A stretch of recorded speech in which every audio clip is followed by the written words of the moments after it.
Are you tired of justifying your Martech investments?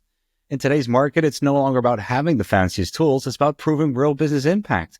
And with marketing budgets getting tighter, smaller, and disappearing in some cases, only vendors who can demonstrate clear ROI will survive. Let's dive into why.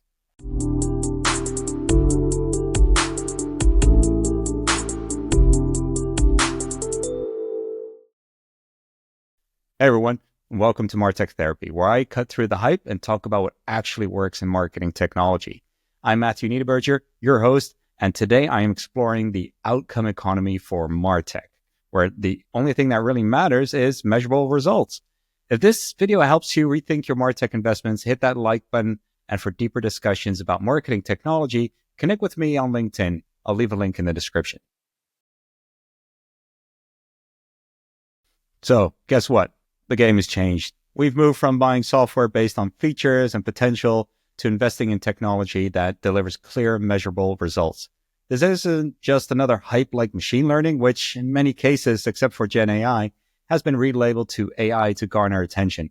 It's a fundamental break from the status quo in how businesses evaluate and purchase technology. The outcome economy concept has been reshaping industry for years, but like Composable, Martech did not invent it. Some basic examples of outcome economy would be manufacturing moving from selling machines to uptime guarantees, cloud computing shifting from software licenses to usage-based pricing. Now, Martech is feeling the same pressure. If a tool doesn't demonstrate real business value, it'll easily become a statistic in Martech.org's replacement survey. High Touch's Tejas Manohar put it bluntly in Scott Brinker's and Frans Riemer's Martech for 2025 report, and I quote, "Companies want a CDP to be this magical database that makes marketing better. But when it comes to proving ROI, that's where the problem starts. The real value isn't in the data itself, but in how well it's activated." And I'll end the quote. And although I do feel the data contains, value, especially clean data, Tejas does point out a real world issue. If a tool doesn't clearly drive revenue or lower cost, CFOs are asking why they're paying for it. They want hard numbers. How much revenue did this tool help generate? What's the actual reduction in customer acquisition costs? How much churn did it help us prevent? You get the picture. I'll also add a link to this report in the description. The shift has been developing gradually. According to the aforementioned replacement survey, 60% of marketers who replaced the tool did so primarily to, guess what? Save money, up from 37% the year before. The data clearly indicates a significant change in how businesses evaluate their technology investments. Let's take, customer data platforms as an example, something completely random. Just kidding. CDP's entered the market promising to revolutionize personalized marketing through centralized data collection, customer data unification, and built-in reverse ETL capabilities at a minimum. Sounds great, right? But here's where things get interesting. While not getting into the complexities of implementing and enabling such solutions in organizations, the hard truth is that data consolidation alone doesn't increase revenue. Better audience segmentation doesn't guarantee conversions. And while CDPs enable activation, campaign success depends on execution and strategy, elements often outside the CDP's control. Now, although current mergers and acquisitions and vendors' steps into embedding AI capabilities into their solutions do tend to show some hope, we still have a lot of work to do.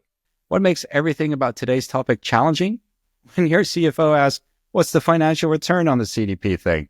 You need a better answer than, well, it centralizes our data, or we can use it to build audiences and sync them to downstream platforms. That's where many businesses struggle, often to the point where they blame the technology. And you guessed it, they start to consider replacing it. I think that's the origin of the replacement survey anyway. Look, infrastructure investments are essential, but they need to demonstrate clear paths to revenue in today's economy. And let me clarify, CDPs are powerful solutions that can drive more value if set up and managed correctly. Make sure to contact me if your company needs help enabling and proving your CDP's value. This brings us to an interesting debate. Yes, here we go. Package versus composable solutions. Do we need to go down that path again? You might ask yourself, well, don't worry, you haven't traveled back in time. It's 2025 and this discussion is very much related to outcomes. But let me be crystal clear. It's no longer about which approach is technically superior. Both have earned their spurs, as High Touch's recent unicorn status has shown every one of us. This debate is about which one can better and more accurately prove its worth. Packaged solutions like Braze, Miro, Iterable, Bloomreach, Insider, and newcomer Zepic, just to name a few, have an advantage here. Ironically enough, most of these brands identify as customer engagement platforms. Zepic even refers to itself as a customer engagement platform with a CDP built in. And I must admit, I like that approach. Braze, for instance, have a Braze data platform, a BDP. I mean, where does it end? Wait, back on track. Focus on value, then technology. The key here is that they've moved into a position where they control the entire journey, from data collection to execution, making measuring and attributing results easier. When a company sees a 10% lift in retention, there's no question about which tool deserves credit. And let's not forget the humans working with the tools. I mean, come on, AGI is still a long way off. We need to give some credit to these humans. Composable solutions face a different challenge. With multiple tools powering your marketing strategy, attribution gets messy. I mean, yeah, it's going to be difficult. Conversion rates improve. Was it the reverse ETL tool, AI decisioning, the data collection infrastructure, or something else entirely? I want to research this topic further in the future. The market is evolving in response to these demands for measurable outcomes. I want to share 3 examples with you. AI-driven automation is advancing rapidly. I have seen plenty of examples so far, but only a few that deliver value. Hightouch's AI decisioning platform exemplifies this evolution, demonstrating how AI can deliver measurable improvements in marketing outcomes. The key word here being measurable.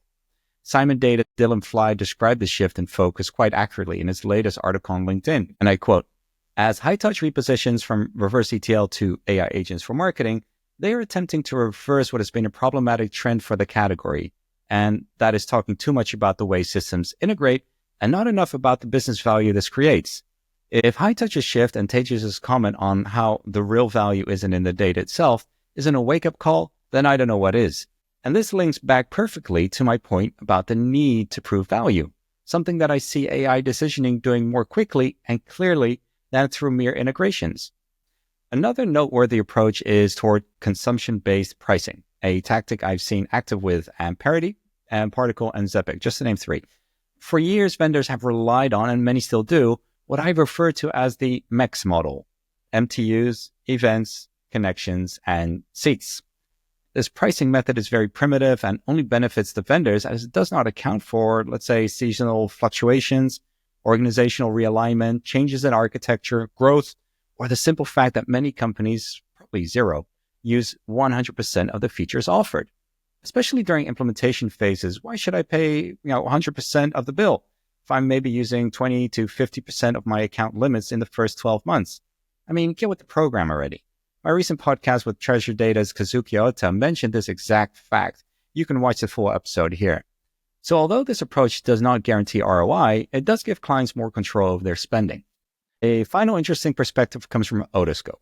For Otoscope, while neither a CDP nor a CEP solution, their background as an analytics agency led them to integrate continuous A/B testing into their platform, allowing for personalizing experiences for anonymous users.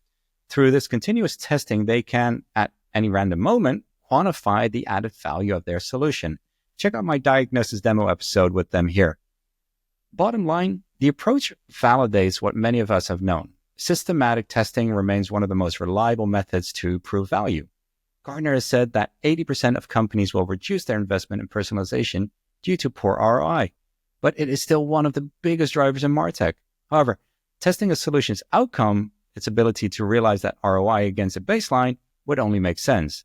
As Otoscope demonstrates, the effort to do this is minimal. So come on, vendors, get your act together.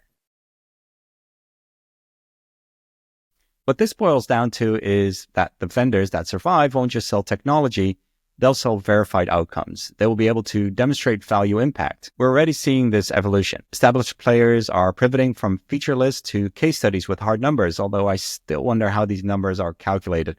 Of course, A/B testing could help here, or at a minimum, pre- and post-implementation analysis of affected user segments. New entrants, on the other hand, are building measurement capabilities directly into their platform, and it's about time. I'm really excited to see the conversation shifting from, look what our tool can do, to here's what our tool has already done for businesses like yours, and we can demonstrate it with your business too. Look, here's my challenge to you. Demand proof. Whether you're evaluating new tools or reconsidering your existing stack, ask the tough questions. Can this platform prove its impact? Can it tie its results directly to business growth? If the answer isn't clear, it might be time to rethink your Martech lineup. What's your experience? Are your Martech vendors delivering real outcomes, or are they still selling potential? And remember, even in these challenging times, there's always light at the end of the funnel. Yeah, pun intended. So drop your thoughts in the comments below. I'd love to hear from you. And if you want to dive deeper into this topic, connect with me on LinkedIn. Check the description for a link. See you in the next one.